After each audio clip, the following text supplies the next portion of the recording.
Blindness Support Services presents Pete's Corner number 8. Blind Over Time. Hello there, and welcome to Pete's Corner. This will be the last of a series of 3 interviews that I will be conducting. Today, we are going to be with Christine Davidson. Christine, welcome to Pete's Corner. Thank you, Pete. Glad to be here. You got it. Christine has lost her vision over time. And if you recall, episode 1, I interviewed Mr. Kelly Hill, who was born blind. My second interview was with Feliciano Godoy, who was blind in an instant. And like I said today, we have Christine with us today. And Christine lost her vision over time. So Christine, Yes. can you tell the audience or share with the audience, how did you lose your vision? Mine was due to a progressive disease, glaucoma. I was diagnosed probably in about my late 20s. I took a leave of absence from work to have my second child. And when I went back to work at the bank I was working at, I noticed I was having issues trying to read the computer screen, my records and things like that. So I thought, wow, I better get some glasses. Went to see an optometrist and was diagnosed with glaucoma. He told me, you need to go see an ophthalmologist. And that was the beginning of it, but I still could see quite a bit. So there were a couple different turns where my eye pressure went really high and I would lose bigger amounts of it. But it was such a slow, progressive thing that I would adjust to each time I would lose more and more vision. And how were you adjusting, Christine? Because it wasn't just a instant thing, I would just start to move a little slower. I would have to look at things differently. I unfortunately didn't have the benefit of BSS back then. I know Lolita has a children's department now where they will help blind mothers. I could have used something like that back then. I think that's a really good service. When I had my last baby, I would pin a bell to the back of her clothes so I could hear where she was. My kids grew up with it where when they would hand me something, they would tap it on my hand and I would take it from their hand. They just grew up with it, not really realizing that it was that different. So in regards to just performing daily tasks, you and your family were all part of it as a team. Yes. Working with you? My husband had to take on extra work because we were living on 2 incomes. We had just bought a house. We had our 3rd child. One thing that I was kind of upset with my husband in the beginning, he did not coddle me. He still expected me, you know, we still had the 3 kids. I still had to run the house. And that was probably the best thing he did for me. He didn't baby me. And I just had to figure out a way to still do the laundry, get the kids to school, help them with their homework, make dinners. Had to do it. You just do it because you have to. How about mentally? How were you mentally as a mother, as a woman, as a wife, knowing that your vision was declining? It was really hard in the beginning. And again, like because my husband, I felt wasn't being real sympathetic. He was, but he was still expecting the same out of me. And that actually helped me to be a stronger person. In my previous interviews with Kelly and Philly, I asked them their age. But I learned a long time ago that a man should not ever ask a woman her age. So I'm going to refrain from doing that. Well, you're welcome. What are you doing now, Christine? I'm very lucky right now.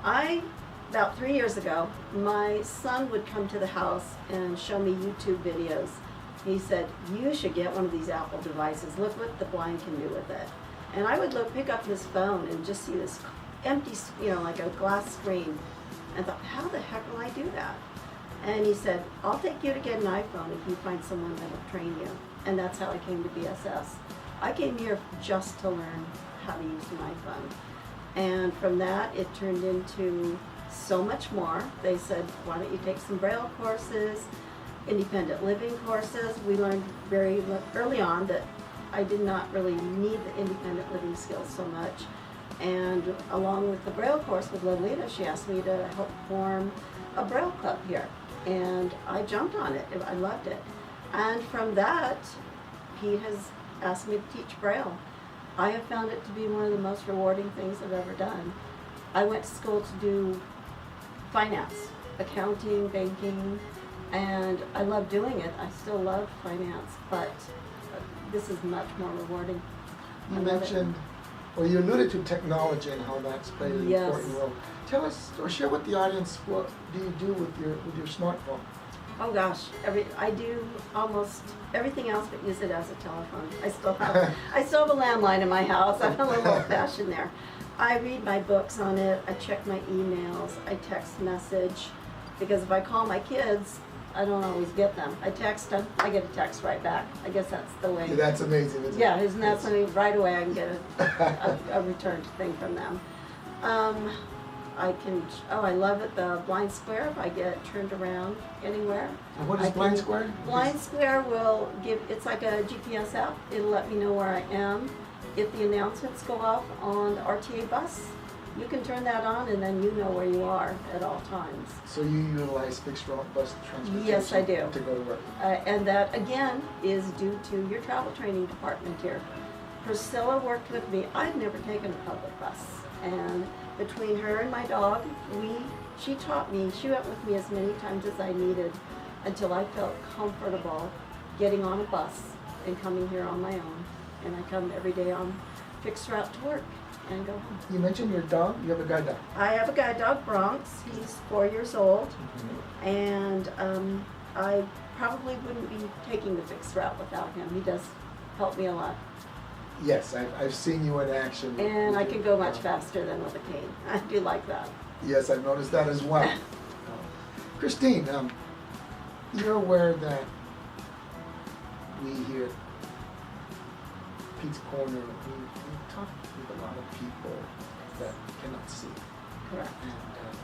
And again, you have lost most of your vision, all of your vision? Most of it. I still can see some contrast and light and darkness I can still see. And I know as a Braille instructor here, you meet all kinds of folks from different age groups, different ethnic and cultural backgrounds, male, female, some that fit the three categories we've been speaking about here. What's your take on blindness overall, especially as it relates to when it's occurred? Have you seen anything? What are your thoughts? I haven't too much yet. I actually don't believe I've had any students that have been blind from birth. Probably because they've already gone through the school system and learned Braille, so they don't need to come to me to learn Braille. So I haven't had a whole lot of experience with people that were born blind yet. You do have coworkers though, however. Yes, I do. I do. And I don't see any difference. You don't? No, I don't. But I don't have enough of being around people that have been blind from birth. I had been told before that some people that have been blind from birth were possibly coddled as children and are a little more sheltered. I do not find that true from my fellow employee that was born blind at all. Not even. He seems very self-assured and confident. Interesting. Any other comments regarding the subject that you have? No, I don't really, like I said, I haven't experienced too many. Most of the people that have come to me are older adults that have lost their vision and want to know what to do as far as identifying things. I've had actually a couple of students that have come to me that have told me, I just want to learn the Braille. I don't want to really do Braille. They put me in here. Two, my clients stuck it out with Braille past the 10-hour, checking it out if they're going to do it or not, because they have learned that through Braille, one man has said it's improved his English speaking skills, and another man told me his reading and language arts skills. So from that aspect, it's helped them also. Christine, and finally, is there something that you would like to share with the audience based on your experience as an individual who over time lost the majority of her vision? All I can say is that I think the fact that my husband expected me to still be the wife he married, and my children not really realizing how different it was having a mother that's blind, really helped me a lot to adapt. When we moved out here to Riverside County, it was for when my daughter was starting high school, and she had gone to a private school back in Orange County, very small school. She moved to a big school here. And she remembers the first time that she somehow came out of, oh no, my mom won't be able to pick me up, she doesn't drive, she's blind. And she said a group of people in class all kind of gathered around her like, oh, wow, what's that like? And she was just like so surprised, like, well, I don't know, she does what your mom does kind of thing. But it gave her the opportunity to share with other people that we always grew up with this. Because my daughter, I was just starting to lose my vision when my last daughter was born. So she knew no other way. And it really surprised her that these students all kind of gathered around her asking questions, wondering, what it was like to live with a blind mother. And she said, well, what's it like living with your mother? They took it as very normal. Interesting. Well, Christine, I want to thank you and Bronx Okay. for participating here with us in Pete's Corner. And I wish you, I'm going to shake your hand. Okay. I wish you the best of luck in your future endeavors. And I want to thank you for putting the confidence in me to teach your students. I appreciate that very much. My pleasure. Well, ladies and gentlemen, thank you once again for staying tuned with Pete's Corner, and I wish you a great day.